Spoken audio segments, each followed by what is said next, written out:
A dark deal was once struck between an old woman and a dark spirit beneath the darkest tree in the deepest part of a forest. The spirit fed on souls. Inside the forest, its power was absolute. Beyond it, it could only feed on people no one needed. The old woman was given 2 sons, and from that day she knew the spirit would one day come for them. On their 13th birthday, it did, so she sent them away. The brothers wandered for days, hungry and homeless. The older brother could catch fish with his bare hands. The people by the river gathered around him. They needed him. He could read illness in a face, a flush that meant fever. The sick came to his door. They needed him. Then one day, a merchant arrived. He came with a cart of strange, beautiful objects. "Travel with me," he told the older brother. "Sell my goods from town to town. Only room for one." That night, the merchant sat in the older brother's cabin. A knock came at the door. Men from the river, hungry.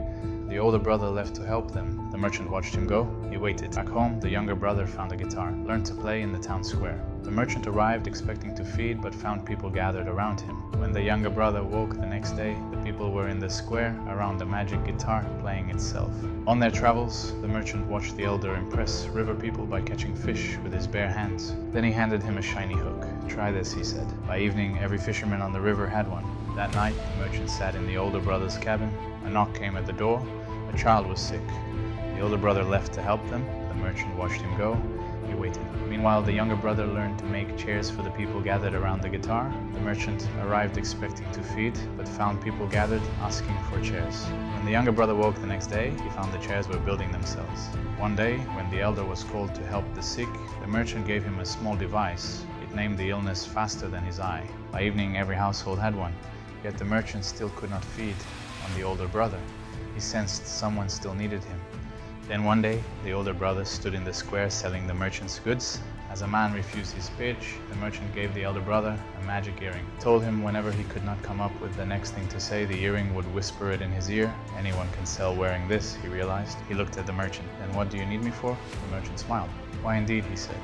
That night, they sat together in silence. The merchant tilted his head toward the door, as if listening for a knock. None came. "I guess no one is coming," he said. And slowly, he lowered his hood. The younger brother learned to write. People gathered around him to buy his books. The merchant sold magic quills that wrote by themselves. The younger brother built a library where all the stories were true, where magic did not work inside. The merchant sold magic dolls that could get inside anyway. The younger brother learned to detect the dolls. The merchant came, and again he found the younger brother surrounded. Because every device the merchant sold created a new need, and every new need was a skill the younger brother could learn, and every skill he learned made him need it again. The merchant could never build a device that did not create the need for the next one. The merchant will always keep coming, the price will always be due, and he will always be one step behind.